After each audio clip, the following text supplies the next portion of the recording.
Dengue fever ایک ایسا مرض ہے جو ایک ڈینگی وائرس سے پھیلتا ہے، اور اس کا جو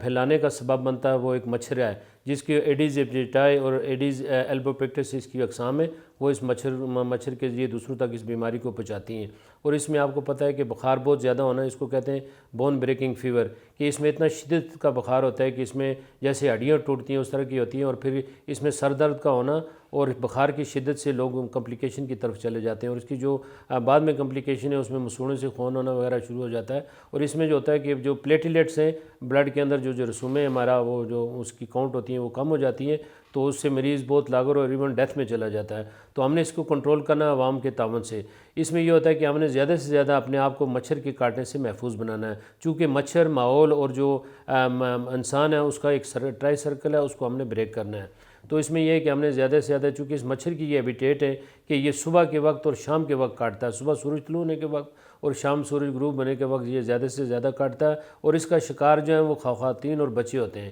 ہم نے 5 سال سے کم عمر بچوں کو اور اپنی خواتین کو مچھر کے کاٹنے سے محفوظ بنانا ہے۔ تو اس میں عوام نے کیا کرنا ہے کہ انہوں نے اپنے آپ کو جو ہے نا مچھر سے کاٹنے سے محفوظ بنانے کے لیے پورے آستین کے کپڑے پہننے، اور جو ہے نا شام کے وقت باہر غیر ضروری طور پر نہ پھریں، اور اپنے گھروں کو جیلیوں سے محفوظ بنائیں، اور فرض کرتے ہیں کہ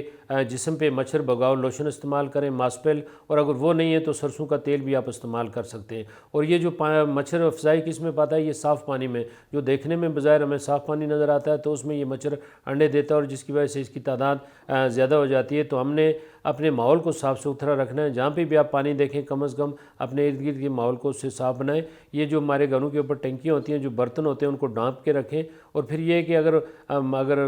گھروں میں جیسے ہم دیہاتوں میں کرتے تھے کہ دواں وغیرہ دیتے تھے تاکہ مچھر بھاگ جائیں، تو اس میں محکمہ صحت عامہ نے کنٹرول روم قائم کیے ہوئے ہیں۔ اگر کہیں پہ بھی کوئی ایسا مریض جس کو بہت شدت کے ساتھ بخار، اور خصوصاً اس موسم میں جولائی سے لے کے ستمبر تک کے مہینوں میں اگر اس قسم کا کوئی مریض ہو جس کو بہت شدت سے بخار آ رہا ہو، اور وہ بخار اس طرح کو جیسے ہڈیاں ٹوٹ رہی ہیں، تو کم از کم وہ ہاسپٹل تک ضرور رابطہ کرے۔ تو محکمہ صحت عامہ کی ٹیمیں اس کے گھر تک آئیں گی، یا اگر وہاں مریض کا ٹیسٹ کریں گی، جو ہماری وہ ریپڈ ڈائگنوسٹک کٹ ہے اس کے تھرو ڈینگی کی مچھر سے مریض کا وہ معائنہ کر کے ڈائگنوسس ہو جاتی ہیں، تو وہاں اسپرے بھی کریں گے، اس کو ہم مچھردانی بھی دیں گے تاکہ ایک مریض جو ہے وہ دوسروں تک مچھر کے اس کو کاٹ کے دوسروں تک نہ پہنچا سکے۔ تو اس میں عوام کے تعاون کے بغیر ہم کامیاب نہیں ہو سکتے ہیں، اور ہماری پبلک ہیلتھ والوں سے گزارش ہے کہ وہ یہ جو پانی کھلا چھوڑتے ہیں اس کو کم از کم کنٹرول کریں، گولا وال کا استعمال کریں، اور محکمہ صحت عامہ ہر وقت امانتاً لوگوں کی خدمت کے لیے ہمارا کنٹرول روم اپر اڈا ڈکی میں قائم ہے، وہاں پہ آپ رابطہ کریں تو گھروں میں آ کے ہمارے لوگ آپ کی